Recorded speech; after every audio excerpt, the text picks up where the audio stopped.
Hi friends, குழந்தைங்களுக்கான healthy snacks சீரீஸில் episode 1 ragi சிமிலி உருண்டை எப்படி சரின்னு பார்க்கலாமா? வாங்க பார்க்கலாம். ஒரு கப் அளவுக்கு ராகி மாவில் கொஞ்சமாக உப்பு போட்டு தண்ணி தெளித்து நல்லா சாஃப்டான மாவாக நம்ம பிசைஞ்சு வச்சுக்கணும். இந்த அளவுக்கு நல்லா சாஃப்டாக இருக்கணும்.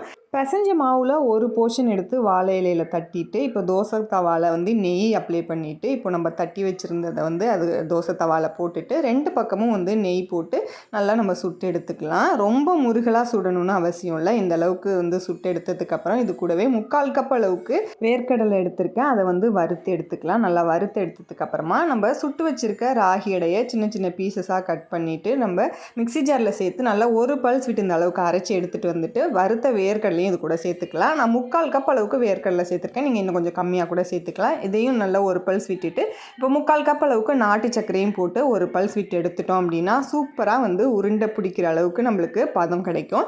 இப்போ எல்லா உருண்டையும் உருட்டி எடுத்துடலாம். ஒரு சூப்பரான ஸ்நாக்ஸு. கண்டிப்பாக ட்ரை பண்ணி பார்த்துட்டு மறக்காமல் உங்களோட கமெண்ட்ஸை ஷேர் பண்ணுங்கள்.